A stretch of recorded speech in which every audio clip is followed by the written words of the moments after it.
Well, hey everybody, welcome back to another episode of Totally Amazing Mushrooms.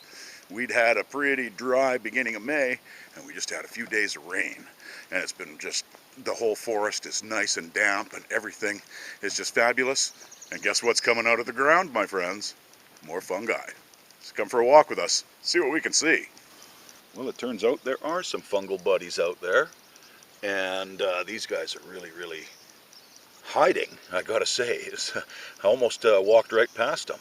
But I'll set up the tripod and we'll get a little closer look at these guys.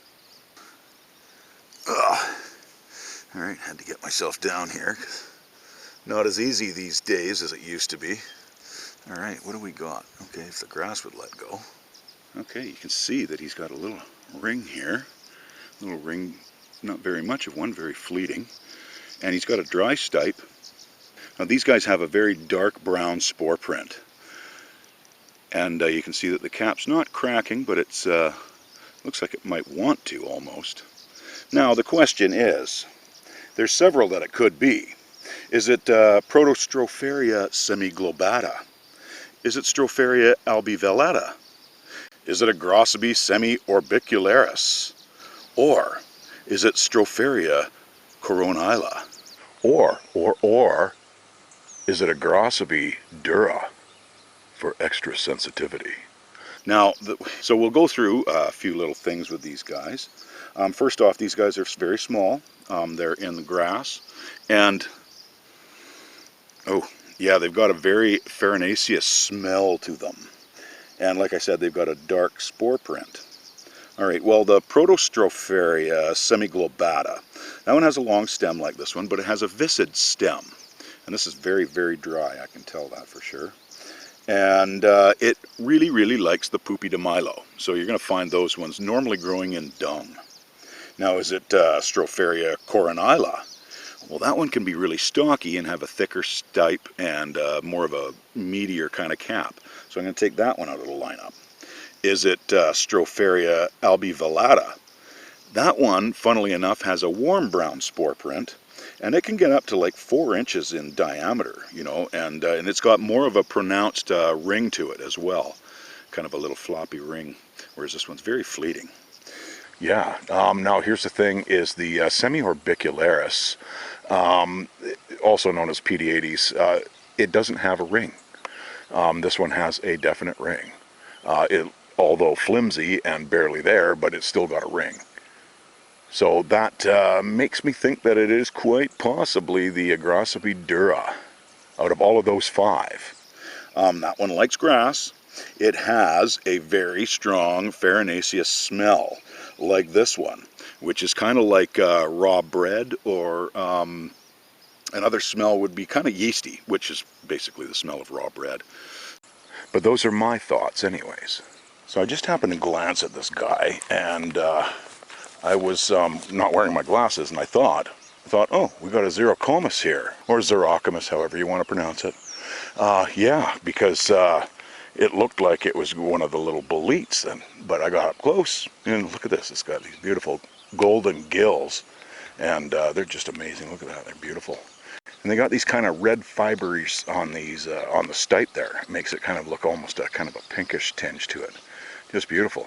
Now, here's the thing is, I thought at first, well, I thought maybe Phylloporus auricula group. There's apparently four species in there, and the thing is most gilled boletes, their gills are decurrent, they run down.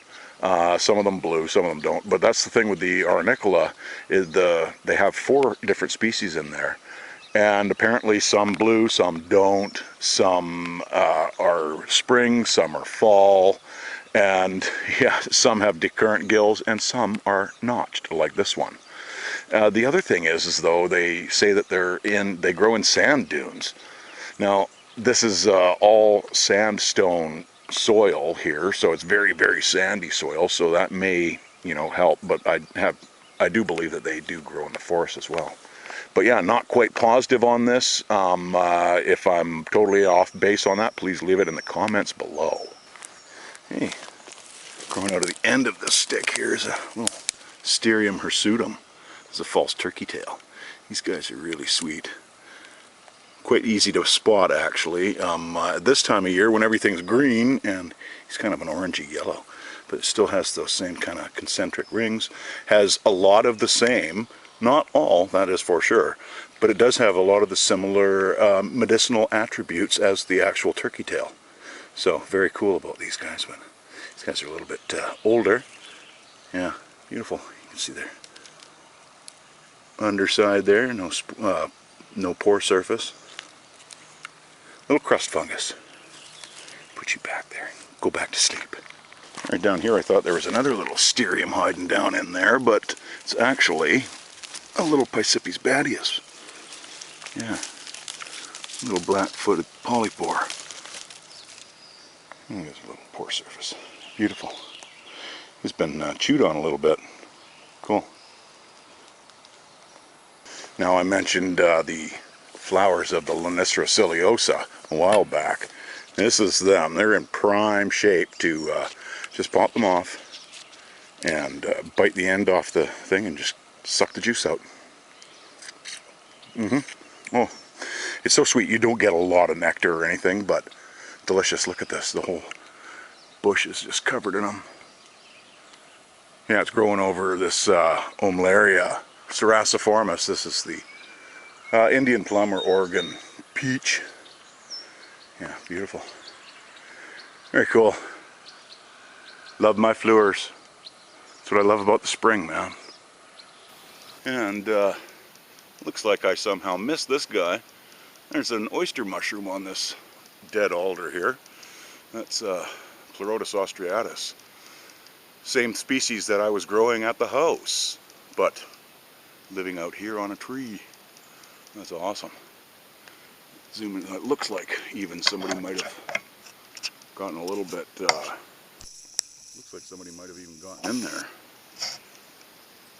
and taken a couple, but I'm not sure. They're kind of high up. They're actually, well, they're probably not. They're 10 feet up unless they knocked it off with a stick. But either way, they are out. The oysters are out. Very cool. This guy's all flared up and everything. Long done. But that's okay. Note for next year. When you see things like this and they're past due, just keep a note in your mind that to come back to the same place next year or next season. And another beautiful Pantherina. Amanita Pantherina, Pantherinoides. These guys just come out of the driest spots, and I just can't believe it. But we had a bit of rain last night, and obviously perked this guy up. Beautiful. Here's another little panther cap here, Amanita Pantherina. He's just a little bit bigger than a button now. Just right on the edge of the trail. Oh, these guys. They look very much like the red-belted conch, but they are not. They are Fomytopsis, but they're Fomytopsis occasia. They're just beautiful. They got the white, instead of having the red belt around the margin of it, it's all white and the rest is black. And like the other Fomytopsis, yeah, they're just really woody and would not taste very good, I would think. So yeah, not classified as edible, but doing its job on this. It looks like it might be a hemlock. Yeah, beautiful. So I don't know if you can see just below that little holly tree there, you can see some finished off oyster mushrooms. But if we go further up, way up there, those are just prime, but they're so far away. They're so far away from me. Yeah, that they're just out of reach. They're about 30 feet up. Just crazy town. But there's just like a big, huge flush too. It's like so sad. There, now we got her zoomed in a bit. That's about 50 feet up in the air. There's no way I'm getting a hold of those, which is unfortunate. Yeah, just beauties though. I hear them.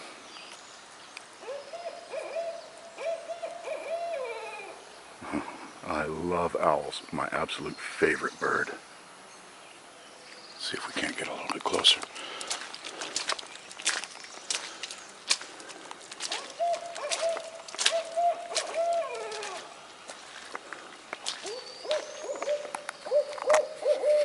Okay, now they're talking back.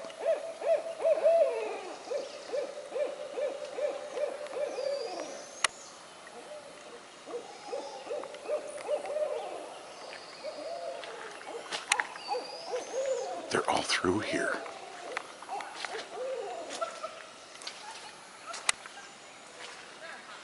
And of course there's people coming. Look at this beautiful red belted.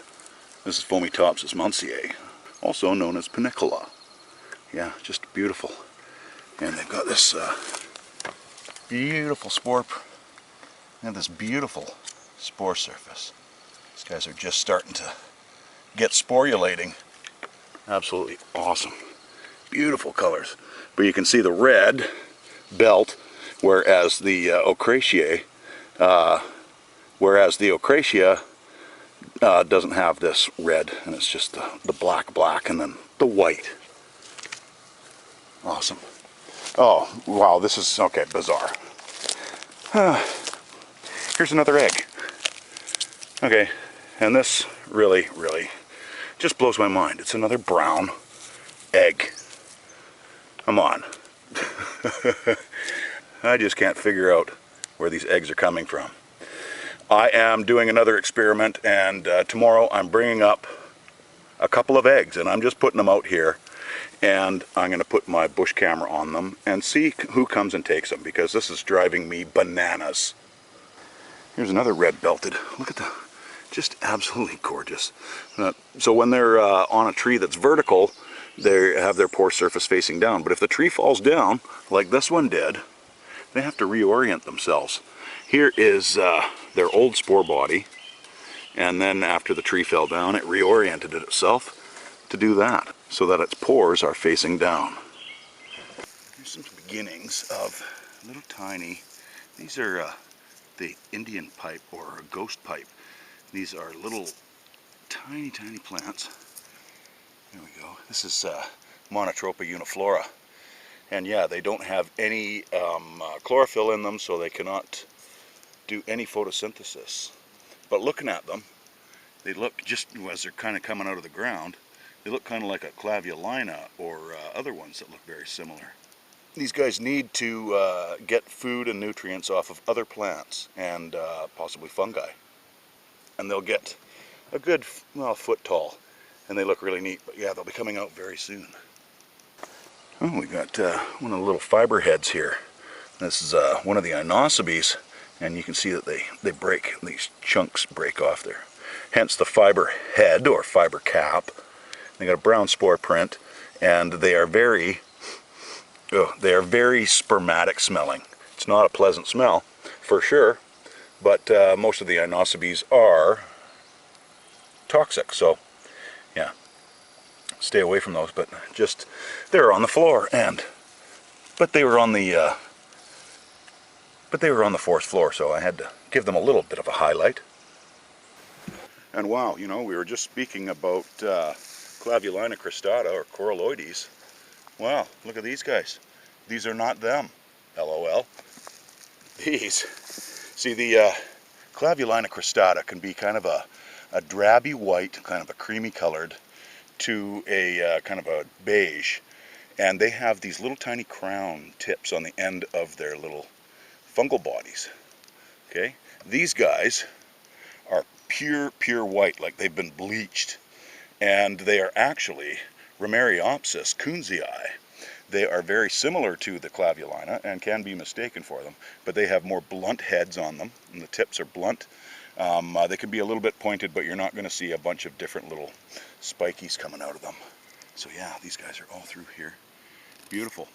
I do not know about edibility, but honestly they are even smaller than the Clavulina cristata, so I highly doubt it.